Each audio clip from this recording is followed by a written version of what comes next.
MMA at like the lower levels is, the pay is kind of pretty notoriously bad. Unless you're obviously like at the higher levels. How do you approach managing money while still training at an elite level? It's a tough one. For me, it just means like I still have a regular Regular job, job. and that comes from the fact that like I am a dad, so I have like responsibilities and things like that.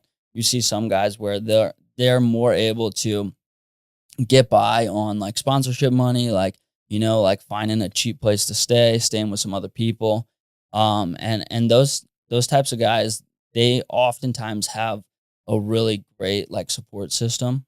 And I mean, I have a really great support system as it is, but you have to find a way to build a group of people around you, a support system around you to help elevate you to where you want to go.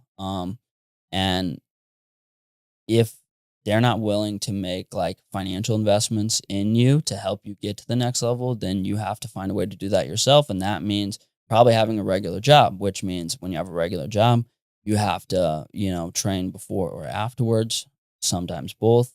Find a way to get a run in on your lunch break, maybe.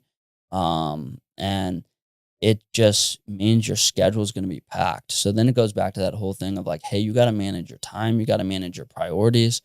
You got to know like, okay, maybe I have to take a day off of work this day so I can go and spar or go to this seminar or whatever it is. Or it's like, hey, I might miss this class because I'm working. Where can I fit in another training session? Because if you look at how many training sessions you have over the course of a fight camp, if you miss one here, miss one there, miss one here, like they all add up. So you have to find a way to just get it in, whatever it is. And then you add in injuries and stuff like that, there's always going to be an excuse. There's always going to be an excuse not to train, not to do this, not to do that. You have to find a way to adapt to that. And I think that's why MMA fighters are so good at adapting to obstacles in general. It goes back to that mindset thing because you realize that you're never going to be 100%.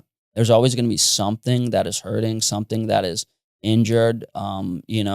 You're working a job, some type of obstacle, and you have to find a way around it. Like maybe you can't, grapple today, or you can't do it hard. Like maybe you just drill, or maybe your shoulder's messed up. So you just work on punching off your other side, or you work on your footwork, or maybe you're riding a bike to get some cardio. Like there's always something you can do. And I think that translates to anything in life, right? Like there's always some excuse you can make, some excuse you can have.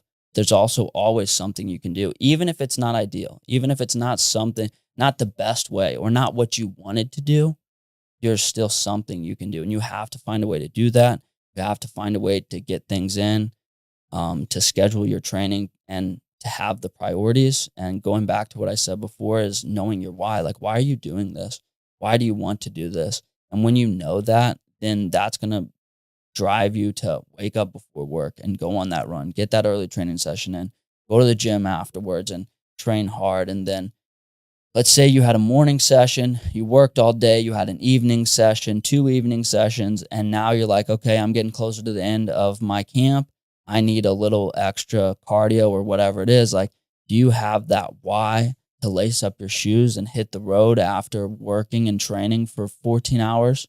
Like, you got to make that choice, and that goes back to making the choice to do it. Because if you get close to the fight and you realize you need confidence, right? Everybody needs confidence when you're going into a fight. Best way to have confidence is to stack the proof. Stacking proof means you're doing what you need to do to be best prepared to get there. Well, when you look back and you realize like, damn, Skip that session. I didn't lace up those shoes and hit the road. Yeah. Like that confidence isn't going to be there. So when you realize that your performance in the cage is going to be impacted by all of those things, then like I said, it becomes easier and easier to make the choice. The more times you make that choice to do that difficult thing, the easier it is. You're just building momentum. You act on inspiration first, build momentum. As you build momentum, you make habits. As your habits get dialed in, you create discipline. Once you're disciplined, then that's really what it takes to achieve your goals in the cage or your goals outside of the cage. It really doesn't matter. It's a simple process.